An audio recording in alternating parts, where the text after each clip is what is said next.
Bonjour les enfants, aujourd'hui je vais vous lire Tom se déguise. Cet après-midi, avant de partir, la maîtresse a donné un papier pour les parents. Bientôt, c'est carnaval. Maman, maman, regarde, samedi il faut venir déguisé. En arrivant à la maison, Lucas fait le fier. Il va mettre son super déguisement de chevalier. Il a même un bouclier et une épée. Moi, je réfléchis, puis je me précipite vers l'armoire à jeu. J'ai une idée. Avec mon costume de pirate, je vais être le redoutable Tom le Rouge. Ça fait longtemps que je ne l'ai pas mis, mais je sais où il est rangé. Voilà, c'est là, tout en haut. Lucas, tu me tiens bien, hein? Mais quand je reviens, tout le monde rigole. Inès se moque. C'est pas drôle. Je vois bien que mon déguisement est devenu trop petit. Allez, Tom, me dit maman.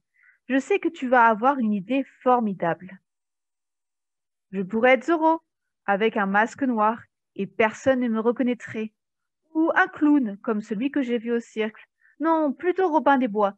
J'aurais un arc et des flèches. Et si je me déguisais en fantôme pour faire peur à la maîtresse? Mais non, Inès, pas en coccinelle, c'est pour les filles, ça. Ça serait bien aussi d'être en cow-boy avec un chapeau et un ceinturon. J'ai trouvé! Je vais me déguiser en indien. Regardez, exactement comme celui de mon livre là, avec des plumes et des peintures de guerre. Et en plus, je pourrais mettre ma coiffe de chef indien. Aujourd'hui, c'est mercredi. Maman m'emmène acheter de quoi faire mon déguisement. Maman, viens voir, j'ai trouvé la laine rouge pour les franges. C'est du travail de faire un costume. Alors j'aide maman et je coupe des petits bouts de laine. Pour me remercier, elle me permet de toucher à la machine à coudre. Avec papa, on recolle les plumes qui manquent sur ma coiffe de chef indien. Voilà, grand chef, me dit papa. Ça va bien tenir maintenant. C'est aujourd'hui le carnaval. Je m'habille tout seul. Je vais doucement pour ne pas abîmer mon déguisement. J'espère qu'Hugo va mettre son déguisement de cow-boy. Comme ça, on pourra jouer à la bagarre. Ce que je préfère, ce sont les bouts de laine rouge sur mon pantalon. C'est super bien. Maman me met du maquillage sur la figure. D'un coup, je suis bronzée. Après, elle fait des traits sur mes joues. Ça fait drôle quand je me vois dans la glace. Inès rouspète. Elle veut toujours tout faire comme moi. Mon cœur bat fort quand j'arrive à l'école. Oh, la maîtresse a un drôle de chapeau. Super Hugo est en cow-boy. Arthur et Anatole sont en Zorro. On dirait des jumeaux. C'est vrai qu'il est beau le déguisement de Lucas. Tu sais, Tom, me dit Hugo, les cow-boys et les Indiens, ils se battent tout le temps. Et les cow-boys gagnent à chaque fois. Même pas vrai, les Indiens sont les plus malins. Et en plus, les Indiens courent beaucoup plus vite. Ah, voilà Robin. Mais pourquoi t'es déguisé en rien? Bon, moi j'aime pas me déguiser. Voilà. La maîtresse nous appelle tous pour la photo de classe. Je réserve une place pour Lucas parce que c'est mon meilleur copain et une place pour Hugo parce que les cow-boys et les Indiens, ça va ensemble. Dans la rue, on défile. Maman prend des photos. Je pourrais en mettre dans mon album. Tout le monde nous regarde. Je suis très fière et je me tiens bien droit. Il faut que l'on voie ma coiffe de chef indien. Et puis, on lance des confettis. Ça, c'est ce que je préfère. On dirait des flocons de neige de toutes les couleurs. Avec Anatole, on fait une bataille et après, il y en a plein qui sont collés sur nos déguisements. Oula, le costume d'Anatole ne tient plus. Je n'arrive pas à m'arrêter de rire. Et Zorro, tu as perdu ton pantalon. Soudain, il se met à pleuvoir très fort. Avec mes copains, on aimerait bien jouer encore, mais on court quand même se mettre à l'abri. Je ne veux pas abîmer mes plumes. Le soir, à la maison, je reste déguisée. Papa m'appelle grand chef Tom Tom et Inès est très gentille. Elle est même d'accord pour jouer avec moi. Cette nuit, je vais dormir bien au chaud sous mon tipi et je vais garder ma lampe de poche allumée pour que les bêtes sauvages ne s'approchent pas trop près. Bonjour les enfants, vous voulez une petite histoire de lapin pour carnaval, vos enfants? L'histoire d'un lapin un petit peu exceptionnel, car ce lapin n'est pas seulement un lapin, c'est aussi un pingouin. Il s'appelle donc Lapingouin, car il est moitié lapin et moitié pingouin. Vous êtes prêts? Lapingouin, même pas peur des monstres. C'est l'heure de la sortie de l'école pour Lapingouin. Maman, maman, tu pourras me fabriquer un super déguise-moi pour le carnaval de l'école? Crie-t-il tout excité. Bien sûr, lui répond Malapin en le prenant dans ses bras. En quoi voudrais-tu te déguiser? Lui demande Malapin. Je sais pas encore, répond Lapingouin songeur. Au moment du goûter, Malapin est intrigué. À quoi penses-tu, Lapingouin? Tu n'as pas faim? Lui demande-t-elle. Je réfléchis, répond-il très concentré, boudant son gâteau au chocolat. Je vais dans ma chambre, j'ai trop de travail. Il faut que je trouve une idée pour mon déguise-moi. J'ai trouvé. Je vais me déguiser en monstre. Vite, vite, mon livre de tous les monstres, s'active Lapingouin. Mais des monstres, il y en a plein, soupire-t-il. Pourquoi pas un monstre tout gluant? Ah non, alors pas question, il va salir toute la maison et je vais me faire disputer par maman. Et un monstre tout poilu.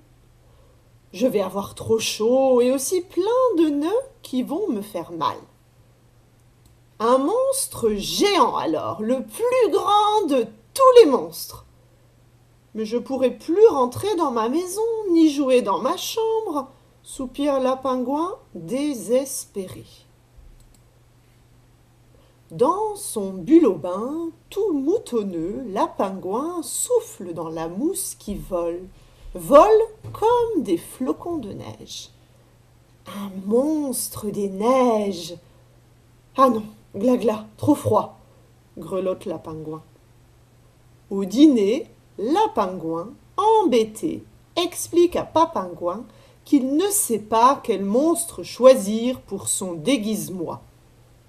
Tu comprends, papa, il y a trop plein de monstres, des collants, des mous, des gros, des mini, raconte Lapingouin. Après s'être tourné et retourné dans son lit, Lapingouin s'endort et rêve.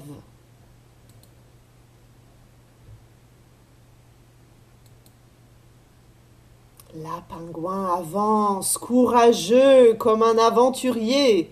« N'aie pas peur, Moudou, je suis là, dit-il, pas rassuré du tout.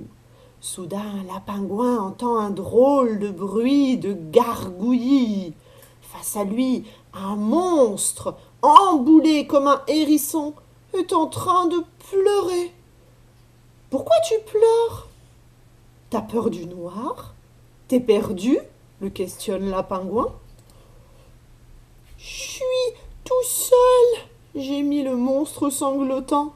« Mais où sont tes copingouins ?» lui demande Lapingouin inquiet. « J'en ai pas, je leur fais trop peur !» pleure le monstre de plus belle. « Si tu veux, Moudou et moi, on veut bien être tes copingouins. »« Pour de vrai ?» demande le monstre, qui tout content devient Rose Tagadouin. « Lapingouin, c'est l'heure de se lever. Tu as bien dormi ?»« Oh oui, maman, j'ai fait un joli rêve de monstre, » répond-il tout endodoyé. « Je vais te dire mon secret de déguise-moi, » lui chuchote Lapingouin au creux de l'oreille. « Tu es sûr ?» demande Malapin, surprise par son choix. « Oui, sûr de sûr !» répond Lapingouin, convaincu. Comme promis, Malapin fabrique le déguise-moi de Lapingouin. C'est enfin le carnaval de l'école. Lapingouin retrouve ses meilleurs copingouins, Tortuchon et Chérisson. Lapingouin, t'es pas déguisé? S'écrie-t-il étonné. Bah si, en lapingouin. C'est vraiment trop dur d'être un monstre.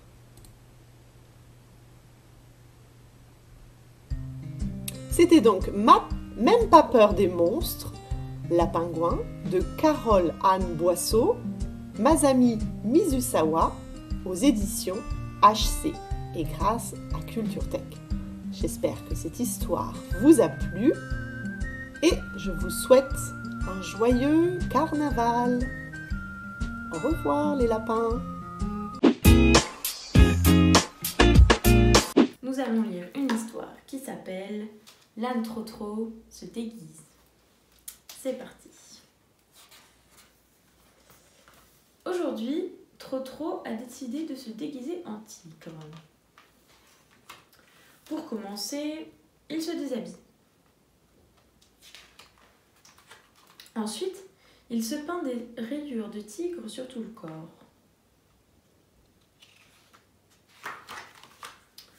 Mais tu es tout nu, dit sa maman. Grrr. Normal, dit Trotro. Les tigres ne portent pas de vêtements. Grrr, dit Trotro. Sauve-toi, je vais te manger. Au secours, crie maman. Oh, les belles crêpes, dit Trotro. Miam, miam, miam. Mais qui a mangé mes crêpes? Demande maman.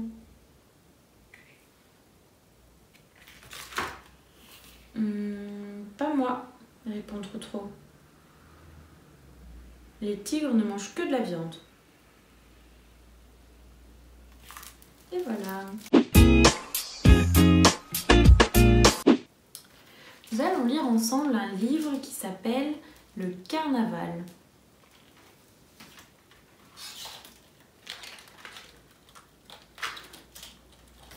C'est carnaval. Jules s'est déguisé en monstre comme ses 3 amis. Il court à la fête les retrouver.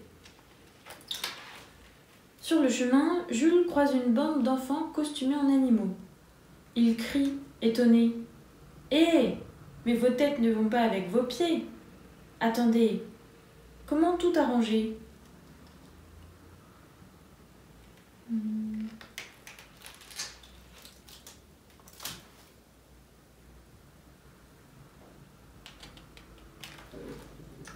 Plus loin, Jules salue un magicien, une sorcière, un diable et un pirate. Il sourit. « Mais tout va encore de travers. Minute, minute, comment vais-je faire ?» Et il échange à nouveau les costumes. Ah.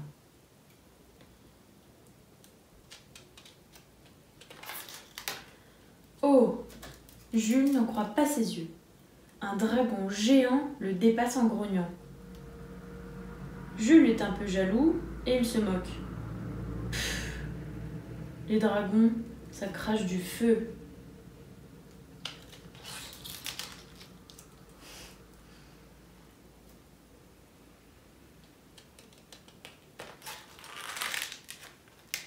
Jules traverse le parc. Sous son masque, il éclate de rire. Mais regardez-moi ces costumes-là. Le haut ne va pas du tout avec le bas.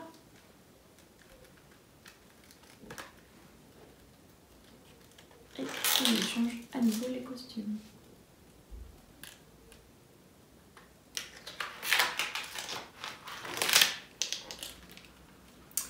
Enfin, Jules interroge un monstre des bois.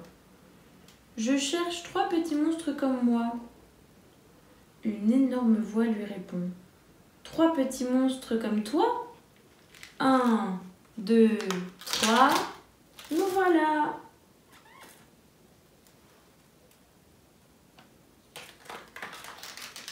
Jules est content. Grâce à lui, plus de méli-mélo dans les déguisements. Finalement, tout va très bien pour Carnaval. Merci, Jules.